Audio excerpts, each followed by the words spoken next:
ni vyama vya ushirika kujiendesha kibiashara.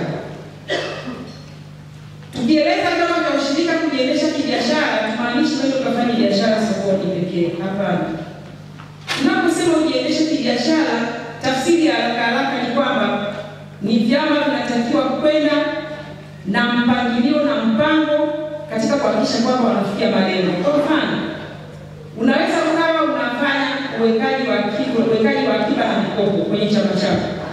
Lakini je, unafikiri hilo tu ndio linaweza kutosha wewe kuendelea kuishi ama kuendelea kuwa kwenye soko kukaa sawa sawa? Wakati mwenzako aliyoko kule mbali na kutoa akiba na mikopo, inawezekana kuna bidhaa nyingine ama huduma nyingine muhimu sana anazotoa kwa wanachama wake. Usipofanya hivyo, usipokwenda kibiashara, tukisema kibiashara na maana yake tumezungukwa na mazingira mengi ambayo yanatusababishia sisi kukwama au kuyumba kusogea mbele.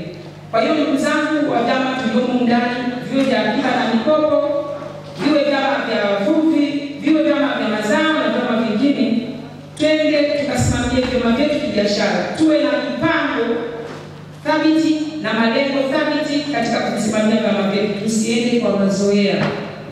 Kwenda kibiashara, tuwe na mikakati madhubuti na malengo mahususi na kuhakikisha kwamba malengo yale yanafikiwa kama yalivyokusudiwa.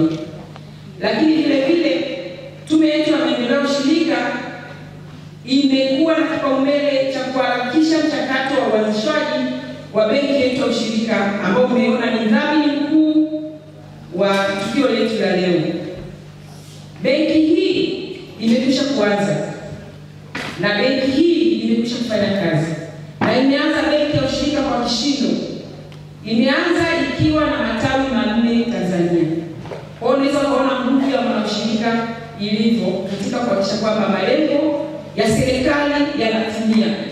Uwepo wa benki yetu ya ushirika unaweza kutusaidia sisi kupanga masharti nafuu ya kutuhudumia sisi wenyewe.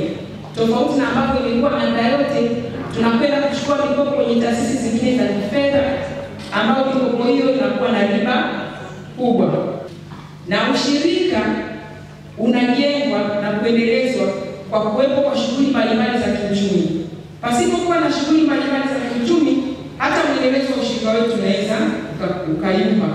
Kwa ndugu zangu, taasisi yetu ya Tume ya Maendeleo Ushirika kupitia kamisheni yetu imeelekeza tufanye uwekezaji kwenye vyama vyetu vya ushirika.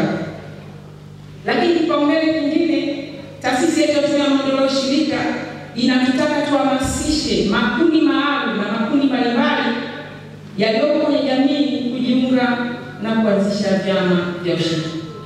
Makundi hayo ni kama wanawake, vijana na watu wenye mahitaji